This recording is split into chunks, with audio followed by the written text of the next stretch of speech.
ओम नमो भगवते वासुदेवाय। उत्पन्ना एकादशी की पावन कथा सुने। उत्पन्ना एकादशी का व्रत हेमंत ऋतु में मार्गशीर्ष मास के कृष्ण पक्ष को करना चाहिए। इसकी कथा इस प्रकार है। युधिष्ठिर ने भगवान कृष्ण से पूछा कि हे भगवान, पुण्यमयी एकादशी तिथि कैसे उत्पन्न हुई, इस संसार में वो क्यों पवित्र मानी गई तथा देवताओं को कैसे प्रिय हुई। तो भगवान बोले, हे कुंती नंदन, प्राचीन समय की बात है। सतयुग में मुर नामक दानव रहता था। वो बड़ा ही अद्भुत, अत्यंत रौद्र और संपूर्ण देवताओं के लिए बड़ा भयंकर था। उस काल रूपधारी दुरात्मा महाअसुर ने इंद्र को भी जीत लिया था। संपूर्ण देवता उससे परास्त होकर स्वर्ग से निकाले जा चुके थे और शंकित और भयभीत होकर धरती पर विचरण कर रहे थे। एक दिन सब देवता महादेव जी के पास गए। वहाँ इंद्र ने भगवान शिव के आगे सारा हाल कह सुनाया। इंद्र बोले, हे भगवान, ये देवता स्वर्गलोक से निकाले जाने के बाद धरती पर विचरण कर रहे हैं। मनुष्यों के बीच रहकर इन्हें शोभा नहीं पाते।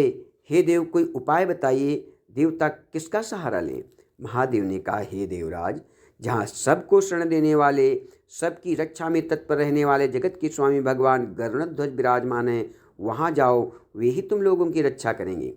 तो भगवान श्री कृष्ण कहते हैं, हे युधिष्ठिर, महादेव की ये बात सुनकर परम बुद्धिमान देवराज इन संपूर्ण देवताओं के साथ क्षीर सागर में गए, जहाँ भगवान गदाधर सो रहे थे।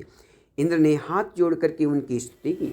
इंद्र बोले, हे देव देवेश्वर, आपको मेरा नमस्कार है। हे देव, आप ही पति, आप ही मति, आप ही कर्ता और आप ही कारण हैं। आप ही सब लोगों की माता और आप ही इस जगत के पिता हैं। देवता और दानव दोनों ही आपकी वंदना करते हैं। हे पुंडरीकाक्ष, आप दैत्यों के शत्रु हैं। हे मधुसूदन, हम लोगों की रक्षा कीजिए। हे प्रभु, हे जगन्नाथ, अत्यंत उग्र स्वभाव वाले महाबली मुर नामक दैत्य ने इस संपूर्ण देवताओं को जीत करके स्वर्ग से उनको बाहर निकाल दिया है। हे भगवान, हे देव देवेश्वर, हे शरणागत वत्सल, देवता भयभीत होकर आपकी शरण में आए हैं। दानवों का विनाश करने वाले हे कमलनयन, हे भक्तवत्सल, हे देव देवेश्वर, हे जनार्दन, हमारी रक्षा कीजिए, हमारी रक्षा कीजिए। हे भगवान, शरण में आए हुए देवताओं की सहायता करो। इंद्र की बात सुनकर भगवान विष्णु बोले, हे देवराज, वो दानव कैसा है, उसका रूप और बल कैसा है, तथा उस दुष्ट के रहने का निवास स्थान कहाँ है।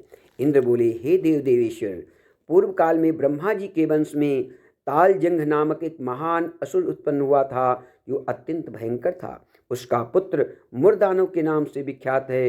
वो भी अत्यंत उत्कट, महापराक्रमी और देवताओं के लिए बड़ा भयंकर है। चंद्रावती नाम से प्रसिद्ध एक नगरी है, उसी में स्थान बना करके वो निवास करता है। उस दैत्य ने समस्त देवताओं को परास्त करके उन्हें स्वर्ग से बाहर निकाल दिया है। उसने एक दूसरे ही इंद्र को स्वर्ग के सिंहासन पर बैठाया हुआ है। अग्नि, चंद्रमा, सूर्य, वायु, वरुण भी उसने दूसरे ही बना लिए हैं।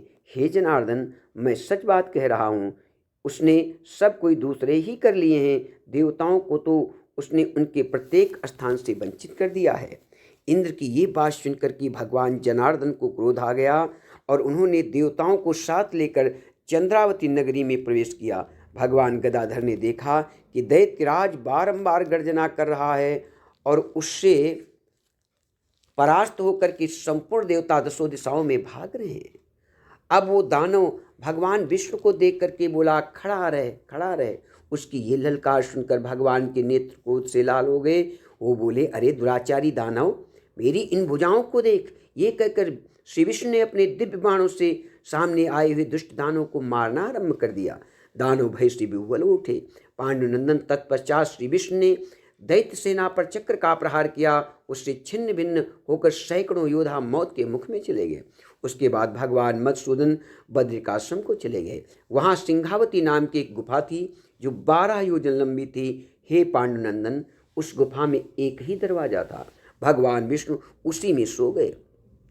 वो दानव मुर भगवान को मार डालने के उद्योग में उनके पीछे पीछे तो लगा ही था, अतः उसने भी उसी गुफा में प्रवेश किया। वहाँ भगवान को सोते देख उसे बड़ा हर्ष हुआ। उसने सोचा, ये दानवों को भय देने वाला देवता है, इसलिए निसंदेह इसे मार डालूंगा। युधिष्ठिर दानव के इस प्रकार विचार करते ही भगवान विष्णु के शरीर से एक कन्या प्रकट हुई, जो बड़ी ही रूपवती, सौभाग्यशालिनी तथा दिव्य अस्त्र शस्त्रों से सुसज्जित थी। वो भगवान के तेज के अंश से उत्पन्न हुई थी। उसका बल और पराक्रम महान था। हे युधिष्ठिर, दानवराज मुर ने उस कन्या को देखा। कन्या ने युद्ध का विचार करके दानव के साथ युद्ध के लिए याचना करी। युद्ध छिड़ गया। कन्या सब प्रकार की युद्ध कला में निपुण थी। उमर नामक महान असुर उसकी हुंकार मात्र से राख की ढेरी हो गया। दानव के मारे जाने पर भगवान जाग उठे।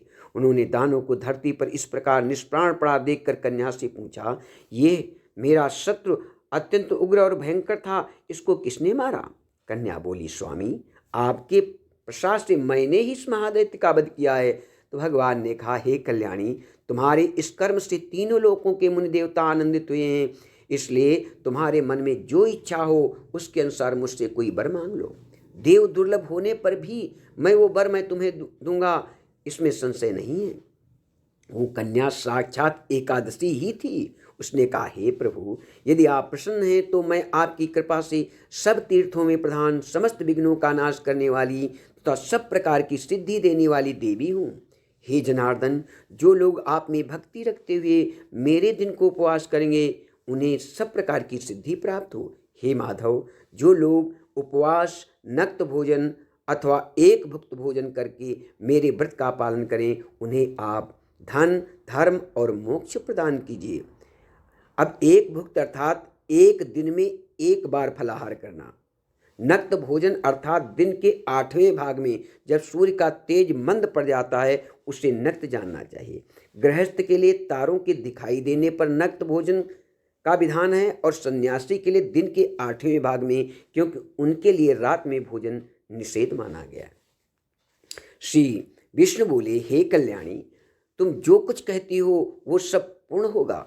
भगवान श्री कृष्ण कहते हैं, हे युधिष्ठिर, ऐसा वर पाकर महाव्रता एकादशी बहुत प्रसन्न हुई। दोनों पक्षों की एकादशी समान रूप से कल्याण करने वाली हैं। इसमें शुक्ल और कृष्ण का कोई भेद नहीं करना चाहिए। यदि उदय काल में थोड़ी सी एकादशी, मध्य में पूरी द्वादशी और अंत में किंचित त्रयोदशी हो तो त्रिस्प्रहा एकादशी कहलाती है। वह भगवान को बहुत प्रिय है। त्रिस्प्रहा एकादशी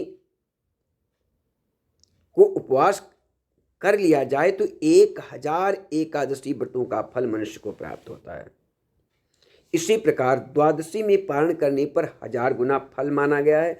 अष्टमी, षष्ठी, तृतीया और चतुर्दशी को यदि पूर्व तिथि से विद्ध हो तो उसमें व्रत नहीं करना चाहिए। परिवर्तनी तिथि से युक्त होने पर भी इसमें उपवास का विधान है। पहले दिन दिन में और रात में भी एकादशी हो तथा दूसरे दिन केवल प्रातःकाल एक दंड एकादशी रहे तो पहली तिथि का परित्याग करके दूसरे दिन की द्वादशी एकादशी को ही उपवास करना चाहिए। ये विधि मैंने दोनों पक्षों की एकादशी के लिए आपको बताई है। जो मनुष्य एकादशी को उपवास करता है वो वैकुंठ धाम में जाता है, जहाँ साक्षात भगवान गरुड़ध्वज विराजमान है। जो मानव हर समय एकादशी की महत्व का पाठ करता है उसे 1000 गौदान का पुण्य प्राप्त होता है। जो दिन और रात भक्तिपूर्वक इस महात्म को सुनते हैं निसंदेह ब्रह्म हत्या आदि पापों से मुक्त हो जाते हैं। एकादशी के समान पाप नाशक व्रत दूसरा कोई नहीं है। एकादशी का व्रत करने से मनुष्य की समस्त कामनाएं पूर्ण होती हैं। ओम नमो भगवते वासुदेवाय। ओम नमो भगवते वासुदेवाय।